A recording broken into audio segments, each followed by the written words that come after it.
Дүбірлеп өткен Наурыз мерекесінен кейін мұнайшы мәдениет сарайында қаладағы өнер мемлекеттік қазыналық кәсіпорны ұйымдастырған жас талант 2001 байқауы жалғасын тапты. 7-ші рет өткізіліп отырған дәстүрлі жарыстың мақсаты мен міндеттері байқаудың аты айтып тұрғандай жасөспірімдер арасындағы келешегінен көп үміт күттіретін жас талантты анықтап, іріктеп, сайлап алып, оларды жоғарғы сахналарға жолдама беріп, халыққа таныту болып есептеледі.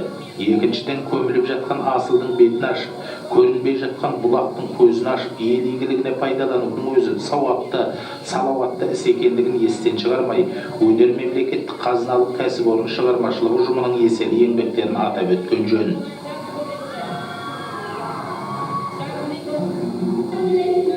Жалпы байқауға 24 жас талант талапкер қатысып, өз өнерлерін ортаға салып бәсекелесті. Оларды өнер мемлекеттік кәсіпорынның мамандары доктор Шөкеновтың төрағалығымен Рая Қиялбаева, Ләззат Таймасова, Махбуза Шоманова, МИК-ТВ телеарнасының директоры Ғалымжан Ізбасовтар қазылық етіп, әділ бағаларын беруге тырысты. Байқауда қаламызға танымал бола бастаған Анар Исаева әнімді саған арнадым атты әнді жоғары шеберлікпен нәшіне келтіре орындады. Сондықтан ол ең жоғары балды келіп бас жүлдені жеңіп алуға ерісті. Бірінші орынды Қос шынарым әнін орындаған Қайрат Жолдасбаев, екінші орынды Ақтаудан келген қонақ жігіт Асанәлі Өтесінов Кешіраға әнін орындап қанжығаға байлады. Ал үшіншіге ынталандыру сыйлығы берілді. Онда Река Москва әнін орындаған Индира Ұлықпановаға МИК-ТВ телеарнасының директоры Ғалымжан Ізбасов өзінің бағалы сыйлығын тарту етсе, тағы бір ынталандыру сыйлығына ие болған Маңғыстау өңірінің белгілі әншісі Аманқос Әбілхановтың перзенттері Әйгерім мен Талғаттың жас талант дуэтімен орындаған әнінен аттыңызын Тайбасар дегендей әке жолын қуған әншілер болып қалыптасатынына көзіміз жеткендей болды.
мүшесі мен жеңімпаздардың көңілін толқытқан қуанышты сәтінің куәсі болып әңгімеге тартқанымызда менің өзіме келетін болсақ, бағаны әділ бердік деп ойлаймын. Жалпы ешкімге қиянат жасағымыз келмейді. Өйткені бұл пәк жас, кішкентай жас балалар 16-23 жас аралығында. Сондықтан біздер бағаны әділ де адал бердік деп ойлаймын. Балалардың өнерге дегендегі құштарлығы жақсы болып, қабілеттері жоғары бола берсін дегіміз келеді. Біз өзі осы бір байқауды жасап келе жатырғанымыздың өзіне өнер мемлекеттік қазыналық кәсіпорны 7 жыл уақыт болыпты. Осы жас таланттың жаңағы осындай ұйымдастыруымен бірнеше өнер адамдарын қаладан өнер балаларын тауып алдық. Оларды әрбір концерттерде шығарып, өздерінің өнерін халық алдында тамашалатып та жүрміз. Біз осындай байқауға демеуші болып, осындай халыққа өнер сыйлауға көмек беріп демеуші болып отырған біздің қаламыздың әкіміне үлкен шексіз алғысымызды айтамыз. Біз осындай ұйымдастырамыз. Егер бізге демеуші болмаса, бұндай жұмысымыз біздің алға баспас еді. Сондықтан осындай жас таланттардың өнерін сахнаға, халықтың алдына көрсетуімізге бірден-бір қала әкімінің демеушілігі. Сондықтан біздің демеушілеріміз көбейе берсін, өнерді алға тартатын басшыларымыз көбейе берсін, еліміз тыныш болсын, егемендігіміздің 10 жылдығы құтты болсын, Алла амандығын берсін деп.